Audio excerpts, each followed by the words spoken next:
So first of all, Dave, congrats on such an incredible film. Thank It's you one very of my much. favorite films at TIFF this year, and you and James were outstanding. That's awesome to hear. Thank you.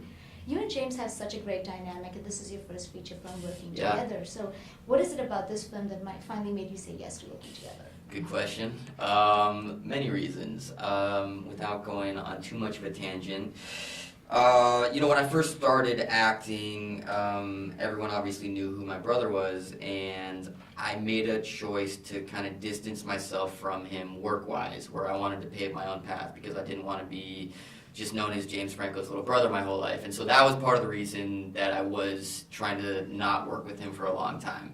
And then this project came about, and it just felt like the right one. I just connected to the story and the characters, and it was, people were like, is this gonna work where you're brothers, but you're not playing brothers in the movie? But I think it just adds to, I don't know, this natural chemistry where you feel like these guys, there is love there, and I think that's important, and I hope that you didn't get distracted because we are brothers in real life. No, Okay, no, good. definitely not. But there was a lot of chemistry between you guys. Cool. It was nice seeing that.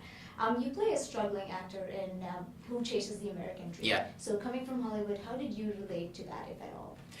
A lot. So I guess my story is a little bit different where I was never trying to be an actor, and I came out to LA originally to go to school, and then I kind of got forced into it in a way, and I didn't like it for a long time just because I had never performed in any way, and so I was so nervous every time I was performing, but then after a while, I just gave myself over to it, and I realized, okay, this is supposed to be fun, get out of your head a little bit, and I struggled for a while, like everyone, and how do I tie this into your question? It's just a relatable story. I think no matter what you're doing, whether it's in, the movie industry or not, it's like people can relate to just blindly going after your dreams and just kind of being a little delusional and not wanting to hear what other people are telling you, and people are saying, you're crazy, but it's like, no, I got this goal and I'm going to achieve it no matter what. That's a great answer. Cool. What was it like working with James, not in the capacity of an actor, but also as a director?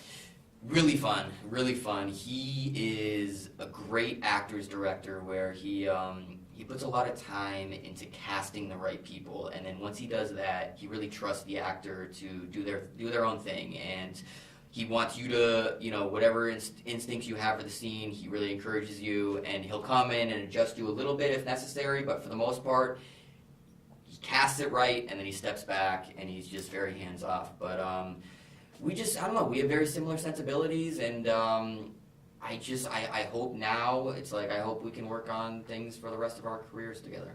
That's nice. Yeah. I heard he was in character the whole time, even while directing you guys. Is that true? That is true, which, as you can imagine, it was strange, but I don't know, I was saying earlier, there's not much he can do to surprise me at this point, and so it took a couple days to adjust, and because it was essentially Tommy Wiseau directing us, which is kind of surreal, there's just so many levels to that, but it was fun, and it's just kind of added to the weirdness of the whole experience. Yeah, I can't imagine. How did you ever take him seriously? It was hard. I remember people coming up to me and being like, that's your brother. How are you in this scene with him and not just dying? And I guess you just kind of just shut that part of your brain off, and I don't know. And lastly, the Room was dubbed as the worst movie ever made. So, in your opinion, what is the worst line ever written?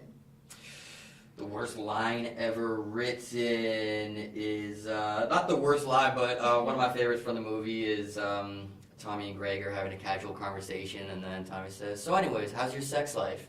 And it's just out of left field, and it's brilliant and beautiful, and Tommy has a wonderful mind, yeah. Thank you so much for chatting with us, Yeah. and once again, congratulations. Thank you very much. An amazing job. Thank you.